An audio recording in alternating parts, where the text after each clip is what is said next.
Bonsoir tout le monde, vous avez dans la deuxième partie, bien la partie B de l'exercice du baccalauréat 2006.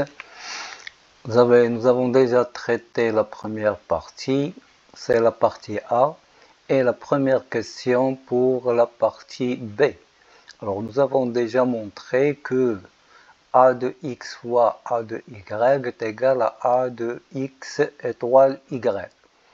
Maintenant, il reste à démontrer que E est une partie stable de l'ensemble M3, l'ensemble des matrices carrées d'ordre 3 à coefficient dans R, muni de la multiplication. Et là, vous avez l'application à démontrer qu'il s'agit d'un isomorphisme, déduire la structure de E et déterminer la matrice A-1. Donc, si vous avez déjà vu la première vidéo de cet exercice, nous sommes face à la deuxième vidéo et comme ça, nous allons commencer la deuxième partie. C'est la partie B de l'exercice. Oui, alors tout simplement, il s'agit de montrer qu'il s'agit d'une partie stable. Alors, on a déjà montré que A de x fois A de y est égal à A de x étoile y. Alors maintenant, si je choisis deux matrices M et M' de l'ensemble E, donc la première matrice va s'écrire sous forme A de x avec x dans G, et la deuxième, c'est A de y avec y dans G. Alors, vous savez bien que A de x fois A de y, c'est A de x étoile y, donc M fois M' est égal à A de x étoile y.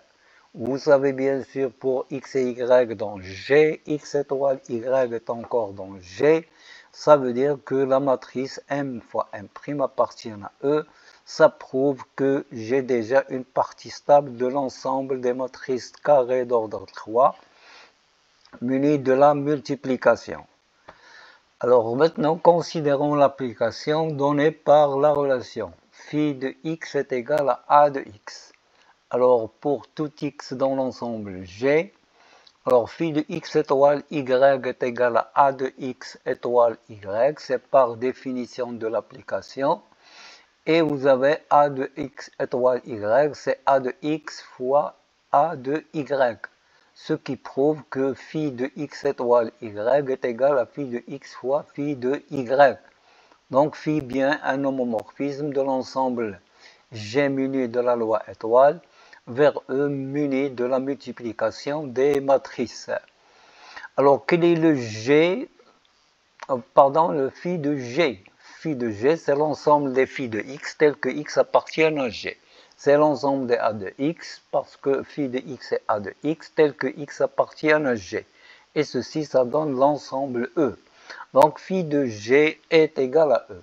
Ce qui prouve que phi est une surjection, bien une application surjective de G vers E. Alors, est-ce qu'il y a l'injection? Donc, tout simplement, il est clair, vous avez phi de x égale phi de y. Ça revient à dire que A de x est égal à A de y. Par comparaison des coefficients, vous avez x égale à y. Donc, j'ai bien une injection. Alors, phi est une surjection, est une injection, ça veut dire c'est une bijection. Plus le fait qu'elle ait un homomorphisme de G étoile vers E, muni de la multiplication, je dis que c'est un isomorphisme des deux ensembles. Alors, puisque je sais que G muni de l'étoile est un groupe commutatif, alors puisque c'est un isomorphisme, alors phi va transformer la structure du premier ensemble vers le deuxième ensemble. Alors, puisque G c'est un groupe commutatif, je peux déduire facilement que E muni de la multiplication est un groupe commutatif. Quel est l'inverse de la matrice A de moins 1? Alors là, vous avez A de moins 1, moins 1. C'est phi de moins 1, le tout moins 1. Alors, puisque phi c'est un homomorphisme, donc ça va vous donner phi de moins 1, moins 1. Et l'inverse de moins 1, c'est le nombre 1 sur 3. Donc 1 sur 3, d'après la relation que vous avez. Donc l'inverse de x, c'est x sur 1 moins 2x. Donc c'est moins 1 sur 2x moins 1. Donc c'est moins 2. Donc ça va vous donner le nombre 1 sur 3. Donc l'inverse de la matrice, c'est a de 1 sur 3 qui va s'écrire sous la forme 2 sur 3, moins 1 sur 3, 0 pour la première ligne. La deuxième ligne, c'est moins 1 sur 3, 2 sur 3 et 0 pour la deuxième ligne et pour la troisième ligne. Donc là, on a la nécessité d'avoir un homomorphisme. Et comment je peux traduire les choses par homomorphisme, cette fois-ci par isomorphisme. Alors là, je définis la composée de x par lui-même n fois. X étoile, x n fois. C'est ce que je note par x à la puissance, entre parenthèses, le nombre n. Et ça va donner la relation. Alors, montrer que phi, bien x à la puissance n, c'est 1 demi facteur de 1 moins 1 moins 2x, le tout à la puissance n. Alors tout d'abord, si j'ai pour 1 la relation, je n'ai rien à démontrer, presque vous avez x à la puissance 1 entre parenthèses, c'est x. Et là c'est x étoile, rien du tout, ça veut dire le x. Alors pour 2, vous avez la relation x étoile x est égal. C'est le nombre, alors c'est 2x moins 2x carré. C'est un facteur, là il suffit de comparer les deux résultats. Voilà, vous avez une identité, c'est déjà 1 moins 1 plus 2x, ça vous donne 2x, facteur de 1 plus 1 moins 2x. Donc vous avez déjà le moins et la simplification pour avoir la relation.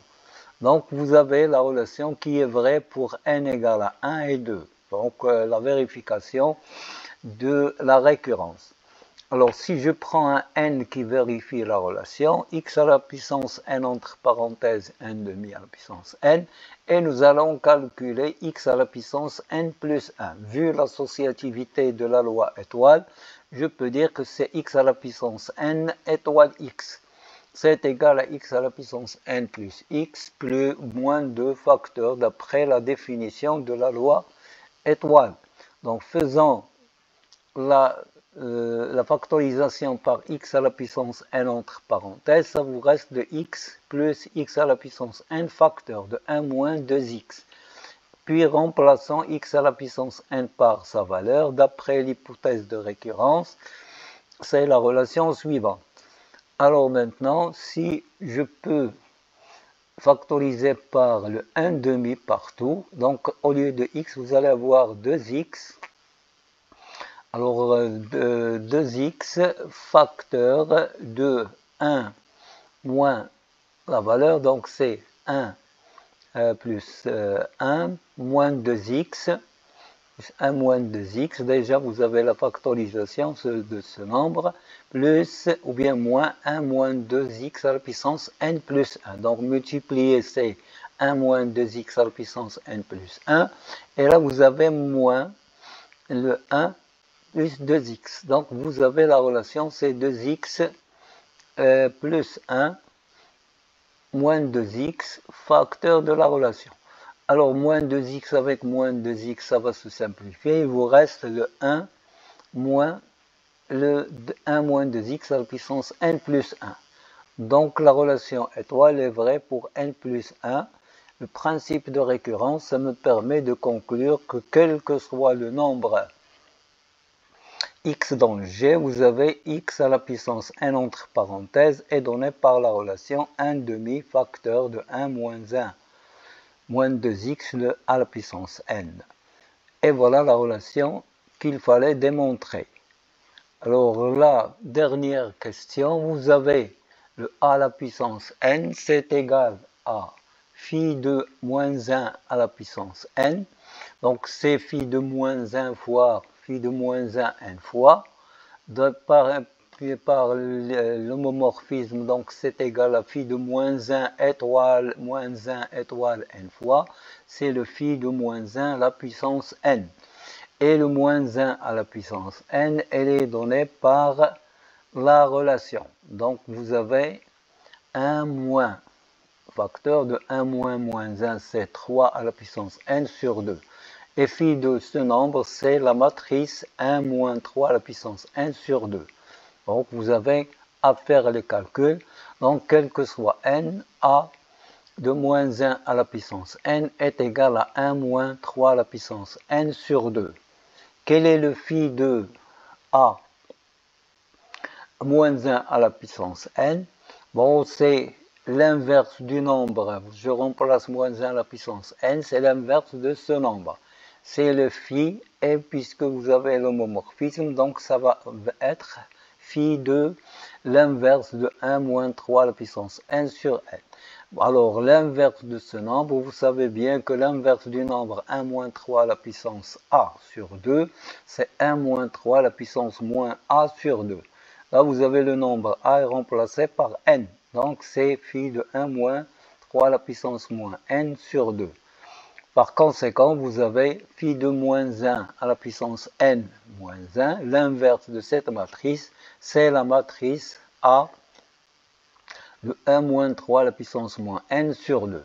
Donc voilà la relation finale que j'ai. Et comme ça, nous avons terminé l'exercice tout entier.